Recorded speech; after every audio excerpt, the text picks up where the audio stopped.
Colleagues, directors and staffers, faculty guests, members of the media, fellow Liberians, ladies and gentlemen. I'm extremely pleased to welcome you back to the second session of the 55th legislature, and hope that you had some wonderful and rewarding engagements with constituents across the country. May I also continuously thank you, distinguished colleagues, for the unity regardless of political affiliation, your support and cooperation, dedication to your committee work, regular engagements, and consultations as a team, which has helped to make this Senate stable and productive. Today, as we resume, I wish to present a summary report from January 16 to March 25, 2025. That includes the current state of the Senate's governance and financial management practices. Total legislation passed 17. Ratifications 1, amendments 1, enactments 15, nominees received 75, nominees confirmed for the 7 legislation in committee rooms 33.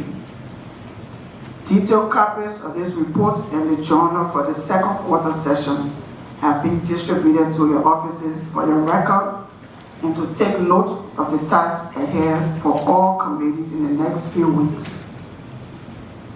The status of our reform process. The General Auditing Commission, GAC, recently conducted a second review to assess the ongoing implementation process of their recommendations.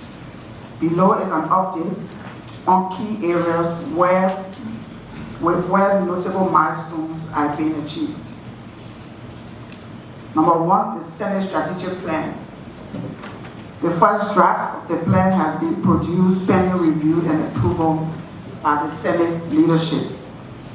This plan is envisioned as the cornerstone of all reform initiatives and serves as a critical foundation for institutional development. 2, finance. The Senate has renewed the contract of the financial consultant who has done a great job collaborating with the finance team in producing the 2024 annual financial reports. Additionally, draft policies and procedure manuals have been completed, including documents on fixed assets, fuel distribution, fund disbursement, and petty cash management. These drafts are currently pending review and approval by the Senate leadership. 3, information and communication technology. The Starlink internet system has been successfully integrated into the existing network infrastructure, and Wi-Fi services are now stable within the Senate. The official correspondence email addresses for senators and relevant staff members are now operational. The ICT consultant is available to set up the accounts on the devices of choice for senators and their designated staff members. 4, human resources. A biometric time and attendance machine has been fully installed. The IT team, the HR office, and the finance department are coordinating efforts to ensure that all staffers are enrolled in the system efficiently. The biometric system will ensure the following: eliminates time fraud and payroll discrepancies, increases productivity and efficiency, data-driven decision-making, strengthens workplace discipline. These actions put the Senate ahead of the government's plan to digital transformation, according to the President's Executive Order number 147. Updates on oversight responsibilities. Let me express my thanks and appreciation for the robust oversight role played in the last weeks of the first quarter of the second session. The actions taken made some great improvements in various sectors of government. Today, we continue this process by first getting a 5-minute summary of committee's work from every head of a committee while we wait to get all written reports. Your reports will form a part of the next agenda for this session. Highlights on some outstanding matters. 1, the Senate must conclude on the request to investigate the $200+ million loan acquired by the government of Liberia for the Star P and retrap projects in 2021 under the Agriculture Ministry from the World Bank. The loan included $124.5 million for roads that has not been done, as well as over $40 million loan to smallholder farmers for agricultural projects that must be identified. We ask the Agriculture Committee to conduct a public hearing and report in 1 week. 2, a complete report from the Committee on Health on the effective and timely disbursement of funds by the Ministry of Finance to all referral hospitals, health centers, and clinics by the Ministry of Finance, and report on programs that need to be implemented to enhance quality care for our people in all counties for the national budget support. Phase 2 of this hearing will include JFK and Redemption hospitals. 3, report from the Education Committee on the status of volunteer teachers' inclusion on payroll, teachers' trainings and renovation of schools across the country. 4, we want to applaud the government for the progress made on road development and maintenance.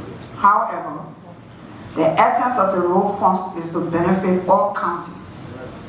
We do hereby mandate the Committee on Public Works to review the plans for the next road project and ensure that each county gets an annual allotment for our approval.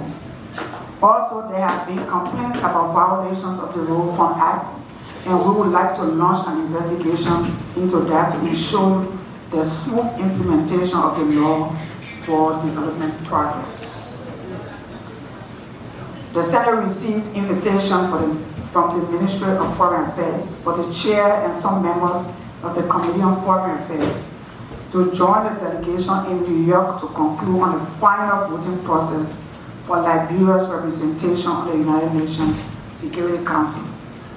The Liberian Senate had a delegation of 5 at the launch of this campaign a few months ago, and we continue to give our fullest support to this bid, and we look forward to a win. Today, we are pleased to announce that the winner for the Pro Tempore Committee award goes to the Chairman on Concession, chaired by, to the Committee on Concession, chaired by Senator Batikwa.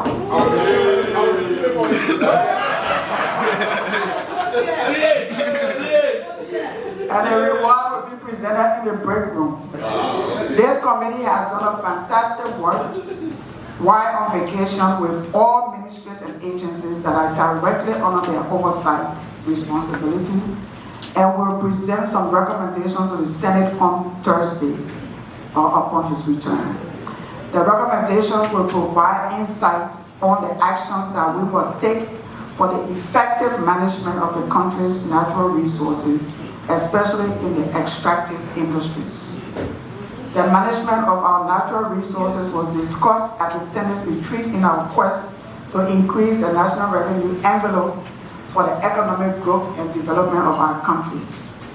The presentation by the Concession Committee in a few days might take the Senate to another retreat to get a final resolution on a roadmap, as we have done with the Port Authority Bill for decentralization of government's operations for the development of all port counties.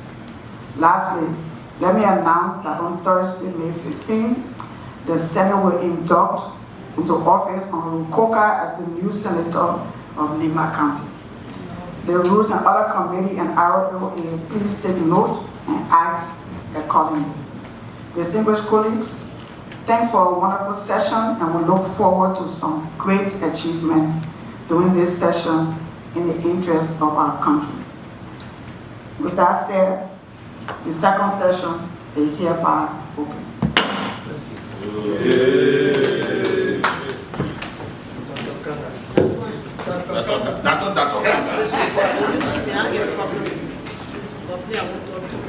report.